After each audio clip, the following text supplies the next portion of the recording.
Hello student, today we will discuss about culture and education. और इस भाग में मैं आपको संस्कृति का अर्थ, संस्कृति की विशेषताएं और भारतीय संस्कृति की विशेषताएं बताने का प्रयास करूंगा। एक बच्चा है, उसका जन्म दोहरी विरासत के साथ होता है, जैविकी विरासत और सांस्कृतिक विरासत। जैविकी विरासत के रूप में उसे शारीरिक विशेषताएं, मानसिक क्षमताएं और आधारभूत आवश्यकताओं की प्राप्ति होती है। और सांस्कृतिक विरासत उसे उस समाज से मिलती है जिस समाज में उसका पालन पोषण होता है। और शिक्षा के क्षेत्र में जैविकी विरासत का उतना ही योगदान है जितना कि सांस्कृतिक विरासत का। अब जब हम संस्कृति शब्द की बात करते हैं तो ये शब्द हमने बहुत बार सुना है। और संस्कृति में वो सब कुछ समाहित है जिसका अस्तित्व है और जिसका अस्तित्व था, और उस चीज़ का भी अस्तित्व रहेगा जो मानव के लिए अर्थपूर्ण है, क्योंकि संस्कृति ज्ञात की अपेक्षा जानने के लिए से अधिक संबंधित है। और संस्कृति शब्द की उत्पत्ति संस्कृत धातु के सम शब्द से मानी जाती है, जिसका अर्थ है समानता। अर्थात एक समूह, एक विशिष्ट समूह जब एक तरह की समान व्यवहार को अपनाता या दर्शाता है तो हम क्या बोलते हैं? संस्कृति बोलते हैं। दूसरा अर्थ है साक्षर। संस्कृति को हम साक्षर शब्द से भी जोड़ते हैं, जिसका अर्थ है सभ्य, कल्चर्ड। कि हम क्या कहते हैं कि ये संस्कृत व्यक्ति है, कल्चर्ड मैन है। क्योंकि कल्चर्ड मैन किसे कहते हैं? जिसमें धर्म, विनम्रता, नैतिकता, सभ्यता आदि गुण हो। और इसका विपरीत क्या होता है? असभ्य, जिसमें राक्षसी प्रवृत्तियां हो, अनैतिकता हो, दूसरों को तंग करने की प्रवृत्ति हो। ठीक है। नेक्स्ट है कल्ट। और संस्कृति जो शब्द है इसको इंग्लिश में हम क्या कहते हैं? कल्चर।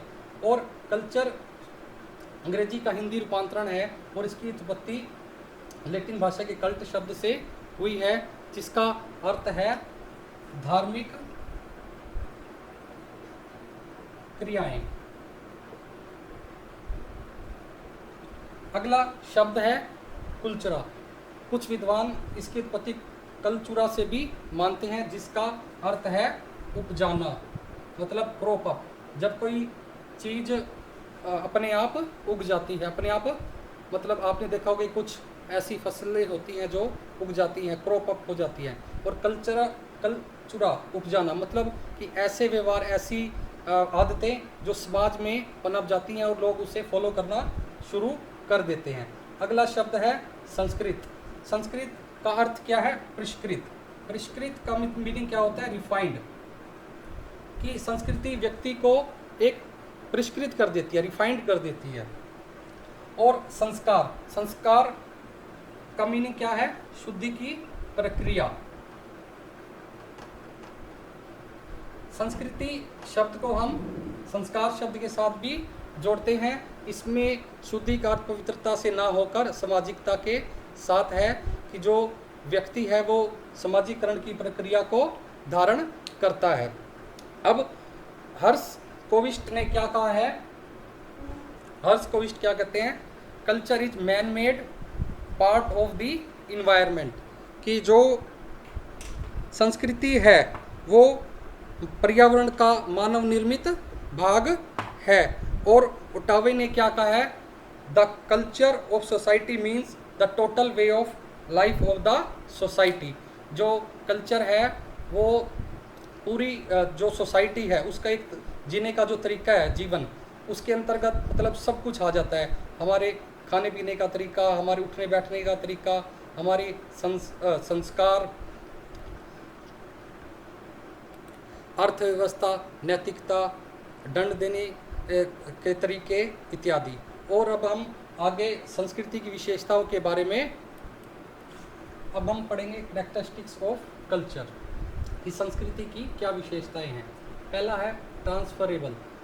पीढ़ी दर पीढ़ी स्थानांतरित होती रहती है। आपने देखा होगा कि जो मूर्तिकार होते हैं उनके बच्चे भी मूर्ति बनाना बहुत ही आसानी से सीख जाते हैं, यानी कि एक पीढ़ी से दूसरी पीढ़ी तक आसानी से वो चलती रहती है। इसी प्रकार ऐसे सपेरे हैं, वो भी अपनी संस्कृति से सांप को पकड़ना बड़ी इजली सीख जाते हैं। दूसरा है वेज ऑफ ग्रेटिफिकेशन, कि जो मानव की मूलभूत इच्छाएं हैं, भूख, नींद, यौन की क्रिया, तो इस प्रकार के जो तरीके हैं वो जो संस्कृति है वो तय करती है कि इनको किस तरीक़ों से, किस मान्य ढंगों से पूरा किया जाए। तीसरा है नॉट इंडिविजुअल, कि ये व्यक्तिगत नहीं होती, मतलब इसे कोई एक व्यक्ति नहीं बनाता या एक व्यक्ति के लिए लागू नहीं होती कि कोई व्यक्ति ये कहे कि यह तो मेरी इंडिविजुअल संस्कृति है, मैं इसको फॉलो कर रहा हूँ। नहीं, ये समाज के साथ कलेक्टिवली फॉलो की जाती है। मैन मेड बाय मैन, यानी कि ये मतलब एक समूह के द्वारा बनाई जाती है और किसी अकेले व्यक्ति के द्वारा इसको नहीं बनाया जाता, यानी कि जो रूल्स मान्यताएं सभी फॉलो करते हैं उनको ही माना जाता है। और इसके लिए यह ज़रूरी भी नहीं है कि जो भी रूल्स या जो भी मान्यताएं बनाएं वो कानूनी रूप से वैध हों। अगला है ideal behaviour patterns and norms, कि संस्कृति में यह संस्कृति क्या दर्शाती है कि हमारा जो व्यवहार है किस तरह का होना चाहिए, हमारे जो तरीके हैं वो किस तरह के होने चाहिए। जिस प्रकार इंडिया में नमस्ते की संस्कृति है, जापान में झुकने की संस्कृति है, ठीक है, इस प्रकार जो संस्कृति है वो देश और स्थान के साथ चेंज होती रहती है। डायनेमिक का मतलब क्या है कि जो संस्कृति है वो चेंजेबल भी हो सकती है, कि जो न्यू जनरेशन है उसको ये लगे कि ये ओल्ड स्कूल की संस्कृति है और कूल भी नहीं है, तो उसमें वो जो है चेंजेबल हो सकती है, उसको वो चेंज कर सकते हैं। जैसे कि पहले आपने देखा होगा कि हमारी संस्कृति में कुछ बहुत ही अपूर्णताएं थी या कुछ ऐसे अंधविश्वास या ऐसी क्रियाएं थी जिसमें बहुत ही समाज को बहुत ही हानि होती थी, जैसे बाल विवाह है, सती प्रथा है और अन्य बहुत सी बुराइयां थी जिनको धीरे धीरे भारतीय समाज में समाप्त किया गया था। और मैं आपको एक बताना चाहूँगा कि जो बालिका वध है, कि बच्ची जब पैदा होती थी तो उसको मतलब मार दिया जाता था, इस तरह की भी हमारी संस्कृति रही है। और मैंने सुना है कि एक पर्टिकुलर क्षेत्र में जो बच्ची थी उसको जब वो पैदा होती थी और उन्हें वो पुत्री नहीं चाहिए होती थी तो वो उसको नमक के अंदर डालकर उसको रब करके मार देते थे। फिर है सोशलाइजेशन, कि जो संस्कृति है वो व्यक्ति को सामाजिक बनाती है, कि व्यक्ति का समाजीकरण करती है, उसको माननीय तरीके बताती है कि आपको समाज में किस तरह रहना है, बड़ों से किस तरह बिहेव करना है, किस तरह उठना बैठना है, आपके खाने का तरीका क्या है, ये सब हमें संस्कृति ही बताती है। फिर है कल्चर इज अटेन्ड, जो संस्कृति है वो हम अपने समाज से ही प्राप्त करते हैं। जैसे कहते हैं ना कि first language is taught and second language is taught, कि जो पहली भाषा है वो हम अपने आप ही सीख जाते हैं समाज से, अपने आसपास के व्यक्तियों से, और जो दूसरी भाषा है वो हमें सीखनी पड़ती है। फिर अगला है varies from society to society, कि जो संस्कृति है वो एक समाज से दूसरे समाज के लिए भिन्न हो सकती है, कि हम पर्टिकुलर किसी मान्यता को फॉलो कर रहे हैं, शायद दूसरे देश में उसको वो अंधविश्वास माने, ऐसा भी हो सकता है, ठीक है। फिर नेक्स्ट है पर्टिकुलर फंक्शन, कि मानव जीवन में जो कुछ विशेष कार्यक्रम होते हैं तो संस्कृति हमें ये बताती है कि इसका आयोजन किस प्रकार से किया जाना चाहिए। जैसे जन्म लेने पर किस प्रकार के रीति रिवाजों को हमने फॉलो करना है, या किसी की मृत्यु हो जाती है तो किस प्रकार के जो नॉर्म्स हैं उनको फॉलो करना है, ठीक है, या शादी विवाह के जो कार्यक्रम हैं उसमें किस प्रकार के रीति रिवाजों को अपनाना है, ये सभी कुछ संस्कृति ही बताती है। भारतीय संस्कृति की विशेषताएं, पहला है सेक्युलरिज्म, धर्मनिरपेक्षता। जो भारत है वो किसी भी धर्म को बड़ा या छोटा नहीं मानता, वो सभी धर्मों को एक जैसा ही मानता है, और जो भारतीय राष्ट्र है उसकी नींव धर्म के ऊपर रखी हुई है, और भारतीय एक दूसरे के धर्म भारतीयों को एक सूत्र में बांधता है। नेक्स्ट है स्पिरिचुअलिज्म, आध्यात्मिकता, मतलब कि हम भौतिकवादी संसार को छोड़कर अपने अंदर देखें।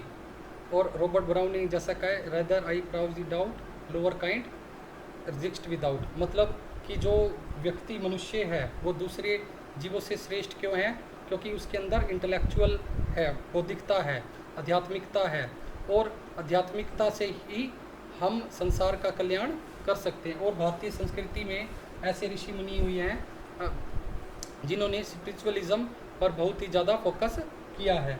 नेक्स्ट है यूनिटी इन डाइवर्सिटी, एकता में अनेकता या अनेकता में एकता। मीन्स कि इसका अर्थ यह है कि यहाँ पर विभिन्न राज्य होते हुए भी लोग आपस में एक दूसरे के साथ कोऑर्डिनेशन बनाए हुए हैं, एक दूसरे के सुख दुख में साथ देते हैं। अगला है फेथ इन कर्मा, कि कर्म प्रधानता है यहाँ भारत में। जैसे कर्म प्रधान विश्व रचि राखा, जो जस करी सो तस फल चाखा, और सकल पदार्थ है जगमाही, कर्महीन नर पावत नाही। ईश्वर रचित संसार में सब कुछ है, लेकिन मिलेगा उसी को जो कर्मवीर हो। और हमारी गीता में भी क्या कहा गया है कि कर्म करो, फल की चिंता ना करो। नेक्स्ट है ethical values of Indian cultural heritage. Bharat के जो विचारक हैं वो सत्य, अहिंसा, अपरिग्रह, ब्रह्मचर्य पर जोर देते हैं। ब्रह्मचर्य का पालन मन वचन कर्म से किया जाना चाहिए। अपरिग्रह का मीनिंग क्या है कि वस्तु को ज़्यादा इकट्ठा ना करना, अपनी आवश्यकता के अनुसार इकट्ठा करना। और जो हमारे बौद्ध धर्म है, जैन धर्म है, वो भी इसके ऊपर फोकस डालते हैं। भारतीय संस्कृति में व्यक्तियों के सम्मान देने की भावना भी है। हमारे पास कुछ अधिकार भी हैं और हमारे पास कुछ कर्तव्य भी हैं, और हमें ये बताया गया है कि सभी मनुष्य विवेकशील हैं और सभी का आदर करना चाहिए। अगला है ब्रॉड एटीट्यूड। ब्रॉड एटीट्यूड का मीनिंग क्या है कि जो भारतीय हैं उनका जो दृष्टिकोण है वो बहुत ही विशाल है। और भारतीय संस्कृति में 4 पुरुषार्थ बताए गए हैं, अर्थ, काम, धर्म, मोक्ष, मतलब चारों के ऊपर फोकस किया गया है। आर्थिक उन्नति को भी सही बताया गया है, जैसे कहा जाता है कि भूखे पेट भजन न हुई गोपाला। फिर है रेशियल यूनिटी, कि हमारे यहाँ पर बहुत सी जातियाँ हैं, लेकिन उन जातियों में आप आपस में एक समन्वय दिखने को मिलता है। दूसरा सेंस ऑफ ड्यूटी, कि जो भारतीय हैं वो अपने अधिकारियों के पालन के साथ साथ कर्तव्यों की पालना भी करते हैं। और हमारे जो मौलिक कर्तव्य हैं वो संविधान के भाग 4 में दिए गए हैं और सभी उसका आदर करते हैं। फिर है अल्ट्यूरिज्म एंड सर्विस, परोपकारिता, कि भारतीयों के अंदर एक ऐसा गुण है कि वो परोपकारिता करते हैं। कोई आपदा आ जाती है या कोई बाढ़ आ जाए तो वो एक दूसरे की हेल्प करना वो अपनी एक संस्कृति समझते हैं। नेक्स्ट है simple living and high thinking, सादा जीवन और उच्च विचार, मतलब कि जो भारतीय तड़क भड़क और आधुनिकता की जो होड़ लगी हुई है और जो पाश्चात्य संस्कृति हमारे को ग्रसित करती जा रही है, उसके पीछे ज़्यादा न लगकर साधारण जीवन रखते हैं, शाम को कथाएं सुनते हैं और हाई थिंकिंग, और उनकी जो सोच है वो एक बड़ा दृष्टिकोण रखती है, वो सभी का सम्मान करते हैं। और दादा धर्माधिकारी क्या कहते हैं कि दूसरों को अपने जीवन में सम्मिलित करना और दूसरों के जीवन में सम्मिलित होना ही संस्कृति है। इस प्रकार संस्कृति में आवश्यक तत्व हैं मूल्य, रीति रिवाज, भाषा, बोली, आदर्श, विचार, विश्वास, अर्थव्यवस्था, नैतिकता, दृष्टिकोण, समस्या को हल करने का तरीका, व्यवहार करने की अपनी सामान्य शैली, पुरस्कार, दंड प्रदान की व्यवस्था आदि। इस भाग में हमने संस्कृति का अर्थ, संस्कृति की विशेषताएं और भारतीय संस्कृति की विशेषताओं के बारे में पढ़ा है। धन्यवाद।